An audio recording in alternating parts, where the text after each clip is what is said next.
il n'y en a plus. Plus aucun membre du gouvernement Philippe I, celui annoncé juste après l'élection d'Emmanuel Macron en mai 2017, n'est aujourd'hui ministre. Bruno Le Maire et Gérald Darmanin ne figurent pas dans l'équipe Barnier, une annoncée samedi 21 septembre par Alexis Kohler depuis l'Élysée. Il reste tout de même un ministre arrivé ce printemps 2017 dans la foulée des élections législatives des 11 et 17 juin et qui n'est jamais parti. Il y a un peu plus de 7 ans, Sébastien Lecornu, alors président du conseil départemental de l'Eure, est nommé secrétaire d'État à la transition écologique.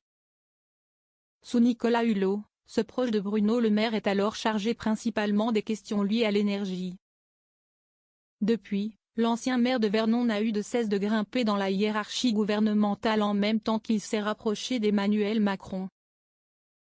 De secrétaire d'État, il devient ministre délégué en octobre 2018, chargé des collectivités territoriales. Puis quand Jean Castex arrive à Matignon, il devient ministre de plein exercice, titulaire du portefeuille des Outre-mer.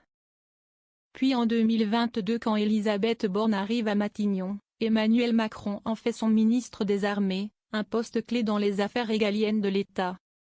En place depuis 2 ans, le portrait en tête d'article a été réalisé en décembre 2023, il reste quand Gabriel Attal est nommé Premier ministre en janvier 2024.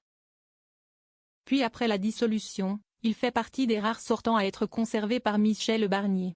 Il est, avec Rachida Dati, le seul à rester au même poste. Nommée elle aussi en juin 2017, elle est alors secrétaire d'État chargée des armées. La nouvelle ministre de la Santé Geneviève Darrieussecq a quitté le gouvernement de juillet 2023 à septembre 2024.